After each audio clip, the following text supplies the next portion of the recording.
We begin this hour with some breaking news from downtown Detroit. Michigan State Police are investigating a threat that forced the evacuation of the 36th District Court, which is the largest in the state.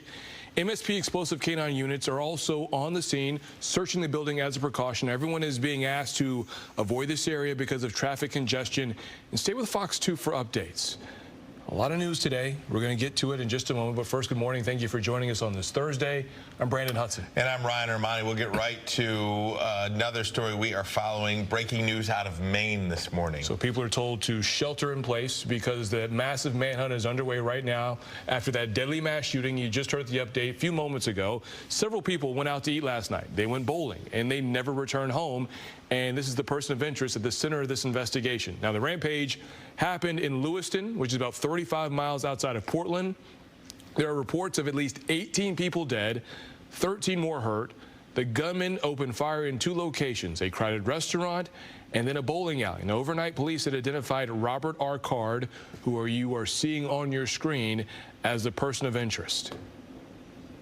We have literally hundreds of police officers working around the state of Maine to investigate this case, to locate Mr. Card, who again is a person of interest and a person of interest only.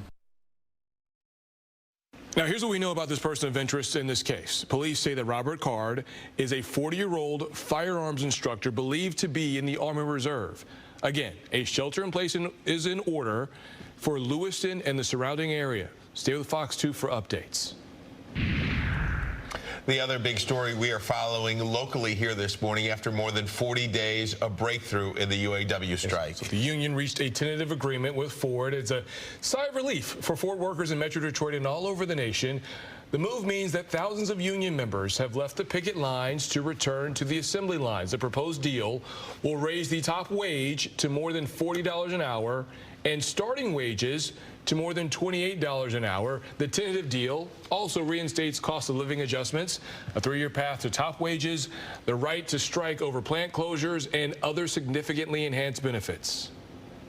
Sorry, it's emotional time for me. You know, I'm emotional, but just super excited that this is over with and just can't wait to get back to work and just get on with my life, man. This is my first strike, but I put in a lot of time and effort with Ford, so I'm just really excited that it's going to work out for everybody. So hopefully GM and Stellantis can get their deals done, and then I don't know really what else to say. Just historic day for us, that's for sure. I'm feeling pretty good, honestly. You know what I'm saying? Feeling like a new man, new money. New man, new money. I like that. What did they tell you there? They told us that be ready for a better life, honestly, and just to be grateful for what we got. You know what I'm saying? Some smiles, some tears, and a dose of perspective there. Voting among union members to finalize this deal will now get underway. Both General Motors and Stellantis released statements saying that they're both working to reach their own tentative deals with the union as quickly as possible. The tentative deal with Ford could be a sign that we are close to seeing what is now the longest UAW strike in history coming slowly to a close. Yeah, but this morning, those workers at GM and Stellantis, they are still walking the picket line. Our coverage continues with Fox 2's Hillary Golston. She is in center line with workers who are still on strike. Hillary, what is the mood out there? Yeah, I mean, I think people are sort of used to walking the picket line at this point, but pretty much the ubiquitous opinion is that they want to get back to work because strike pay is only $500 a week. And remember, $825 million, that is what is in the strike fund. So that can't last forever. $500 a week, not a lot of money. Already the economic impact is estimated by the Anderson Economic Group to be $9.3 billion.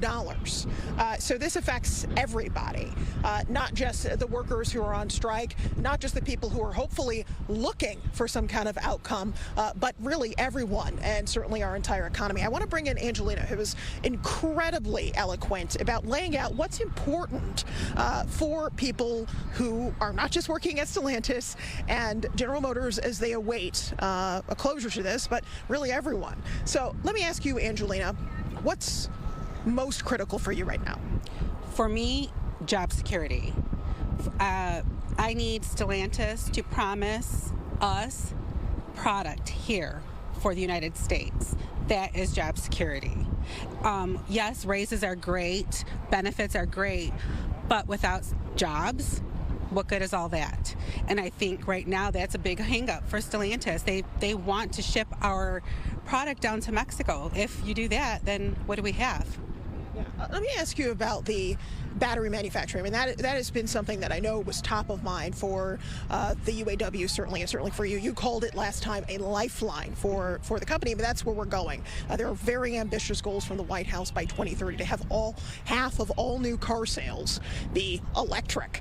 That means across the nation, we're going to have to ramp up production. If Stellantis workers, if GM workers, if Ford workers are not a part of that, you all could be left behind. What is your greatest fear there? What do you want to see the UAW doing on that front for both Stellantis and GM?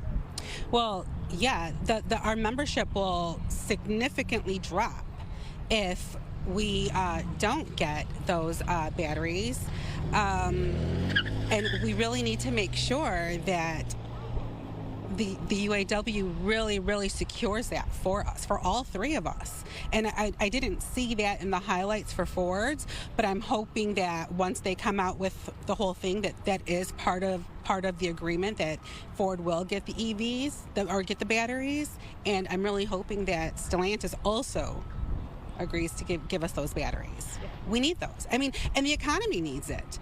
We can't afford here in Michigan to lose jobs because they shipped everything down to Mexico.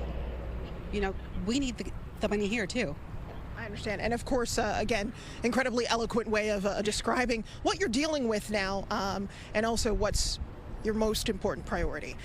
As you can see here, I think people really just want the strikes to conclude, the stand-up strikes, so-called, with GM and Stellantis. And now that there's this pathway, possibly because of a framework, a rubric, it's likely that the other two will follow suit. Now, an important note is that the membership has to ratify this new deal. So this is not set in stone.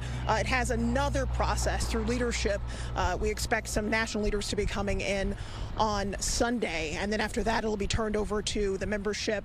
And the expectation from Eric Masters, a PhD over at Wayne State who follows this very closely, likely it's going to take at least 9-10 days for the membership to ratify if they do. Back to you. So, Hillary, you mentioned it earlier. Strike pay only goes so far on $500 a week, but there is light at the end of the tunnel. Since you've helped cover this story from the beginning, do you get the sense that, at least from some of the workers that you've spoken to lately, that what they're doing is worth it as far as walking off the picket line and making their voices known? Yeah, I think there's been a very unified message here. The messaging has been very helpful. Obviously, this is also the first time that we've seen in history the strategy be so apparent to everyone. Shawn Fain, as you know, the president of the UAW, has pretty regularly been updating his membership and the world on where things stand on Facebook, on X, and other places, YouTube.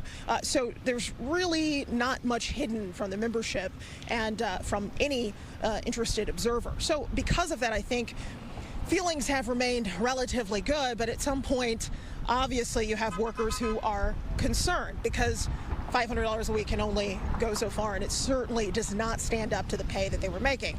Remember, too, Shawn Fain has continued to collect his salary. Now, when we talked to the UAW about this, which is a couple $100,000, they essentially said, this is what the UAW membership voted on. It's in the Constitution. It's in their documents, and that's why they do that. So, you hear that sort of sentiment echoed from the picket line, but there's no way else to say it except that $500 a week doesn't go very far. Brandon. Hillary Golson reporting live in Centerline. We appreciate it, and we'll look forward to your report on Fox 2 News at 5 o'clock. Thank you.